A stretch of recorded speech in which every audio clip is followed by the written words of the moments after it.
Hi everyone, thank you for tuning in. This is your instructor Joy. Let me first play a tune for you.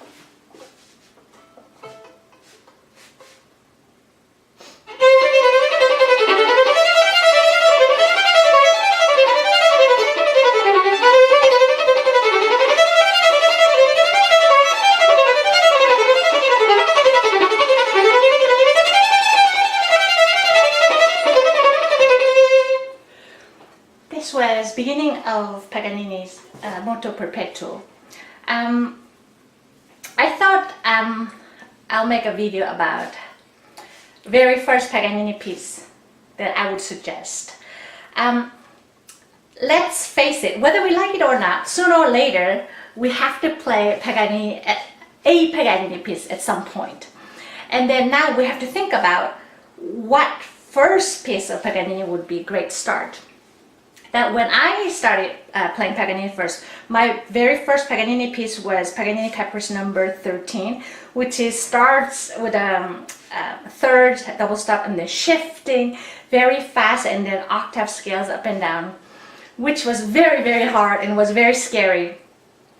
So we all think about a Paganini piece sooner or later, a piece that we have to learn, but there's a very little talk about what is the very first Paganini piece that would be good to start playing a Paganini piece.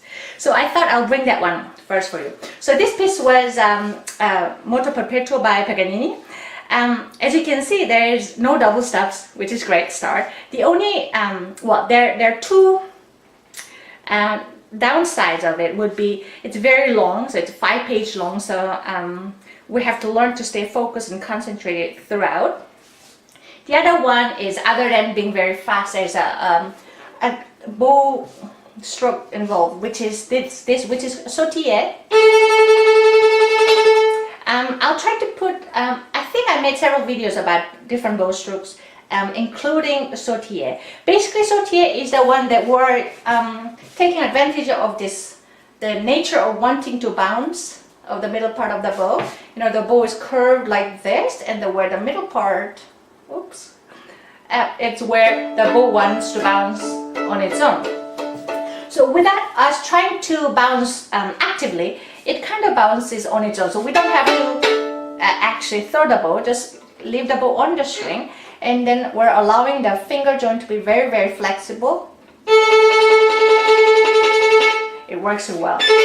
So the main finger that works is the movement gets initiated actually in a lower arm, just gently moving it. The rest of the joints, including the wrist and the finger joints, kind of move along. But it's very important that you keep the thumb nice and relaxed curve so they can move along. And then the ring finger kind of keeps the bow down. Otherwise it kind of goes away, jumps too much, right? So, and then index finger kind of keeps a direction which way. So if you want to know, if you want to experiment, you can just leave the ring finger and then thumb on like that, and then shake it a bit. Oopsie. And then you will soon see it bounces on its own. Without index finger, it's a little unclear. So, but you will soon realize that one. But if you put index finger on, so I'm putting only the curved thumb and the ring finger and index finger. And then make sure you don't forcefully press the bow. Allow the bow kind of move it on its own, and then try to go along. So, like that. The most important part of all is make sure you place the bow where it bounces the best, which is approximately in the middle. Yeah, that's the sautille bow stroke. I'll try to put the videos about sautille in the description below.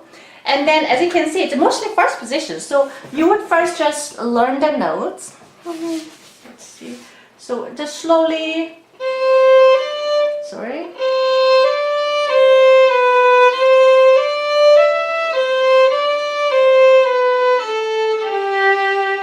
So make sure when you do that, you don't play too loud, because we're just trying to get the intonation right.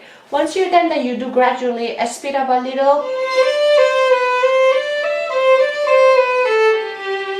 The reason why I like to do slur, because when I slur, the bow, my left hand has higher chance to stay calm and relaxed because our both arms are attached to one spine. So whatever right hand does, left hand like to imitate. So by slurring, I'm helping my left hand to stay calm. As you can see, this is a very, very fast piece. So we have to keep left hand very calm and light so that we can play this fast piece. And then once you're done, then try to do separate bow. Sorry. And then once you're done, then try to apply now sautille. But don't go right away as it's written. I like to go first 4 on each note, like with a sautille bow stroke, so that I make sure that I get the sautille bow right. First find out whether it works. Then you go 4 on each one.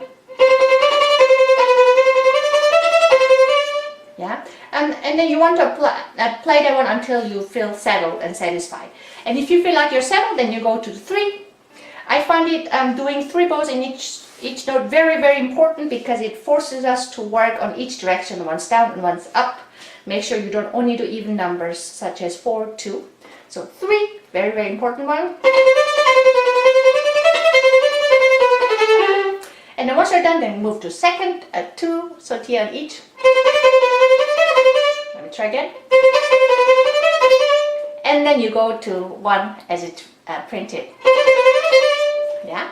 So here, this piece is great because it's basically, this piece is made of scales and arpeggios. There's some shiftings here and there, but not too bad. So if you feel like you're ready to play Paganini pieces, I totally encourage you to start with this one.